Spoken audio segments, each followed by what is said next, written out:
And ayun na guys, nakapag-send na tayo ng pera from GoTime to Maya. So ganun lang siya kasimple guys. Hi guys! Welcome back sa aming YouTube channel, and for today's video, Tuturo naman namin sa inyo kung paano mag-send ng pera from GoTime to Maya. So simulan natin. Para sa first step guys, open nyo muna yung inyong GoTime application. So guys, sa mga wala pang GoTime and Maya account, meron nga pala kaming ginawang tutorial para dito. So check nyo na lang guys sa aming YouTube channel, and ilalagay rin namin yung link sa comment section and sa description ng video na ito. So once na open nyo na guys yung inyong GoTime application, tap nyo lang guys yung send/transfer.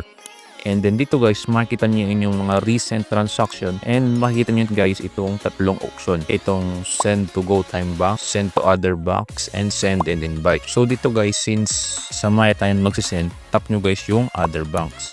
And then dito guys, lalabas yung mga list ng mga banks na available sa GoTime. So dito guys, hahanapin lang natin yung Maya. So guys, dito pwede nyo scroll down, and kung tinatamad kayo guys, pwede nyo na lang siyang i-search. So search natin Maya. So dito guys, may lalabas na dalawang option, yung Maya Bank and Pay Maya. So ang pipili natin dito guys is itong Pay Maya.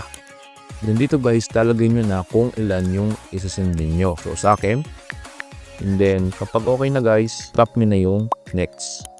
And dito guys, ilalagay nyo yung Maya account number nung pagsisenda ninyo. So sa akin, and then lalagay nyo rin guys yung account name niya na registered sa Maya. So ito guys, sa note, ito ay optional lamang. So hindi ko to guys lalagyan. So kapag okay na guys, nalagay nyo na yung account number and account name, tap nyo na yung next. And then dito guys, lalabas kung para saan itong transaction na ito. So pipili lang kayo dito guys kung move funds to own account, payment, send to family, or donation. So pili lang kayo dyan ng isa guys. So sa akin guys, ang pipiliin to is move funds to own account.